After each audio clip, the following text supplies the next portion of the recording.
এই গম রোদি দিছি না এই সাদা কি গম রোদি দিছি গুঁড়ো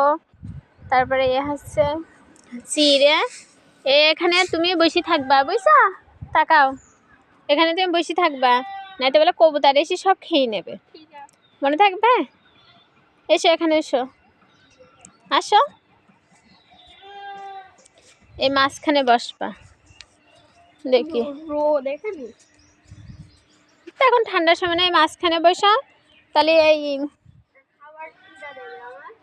খাবার আমি এনে দেবা নেই তুমি চৌকি দেবা তাই তোমার মিষ্টি দিতে হবে এখানে দেখেন শীতকালে শুধু কাজ গম ছিল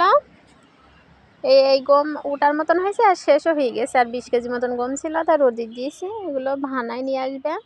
আটা যে গমের আটা বলে আর এখানে নাইমের জন্য মিল থেকে সুজি কুটেছি যে সাদা চালের সুজি একদম সুজে পানি হ্যাঁ তুমি হাত দিও না না এটা সুজি কুটেছি এখানে চিড়ি কুটি নিয়ে আইছি এগুলো রোজার মাসে লাগবে তো এখান থেকে গুছাইয়ে রাখবো একদম নরম ফ্রেশ হ্যাঁ আমাদের ধান থেকে ফ্রেশ চিড়ে এই চিড়ে আমরা হচ্ছে লেবু দিয়ে লেবুর খোসা মানে এই লেবুর খোসা লেবুর পাতা তারপরে রসুন আর লবণ দিয়ে টানায় নিয়ে আসি কুটার সময় বলি দিই সেই সেন করে খেতে কিন্তু সেই মজা হয় আর এখানে সাদা চালের গুঁড়ো এটা দিয়ে আমরা পিঠা মানে বানাই তার জন্য এই ছাদে আজকে মেলা কাজ তুমি একটু চৌকি তো বানাই কবুতর এসে সব খেয়ে নেবে মনে থাকবে দেখিস কালকে কুটি নিয়েছি তাও মসমস করছে তাই না রোদিতে শুকালে এটা অনেক ইয়ে হয় জানো ভাই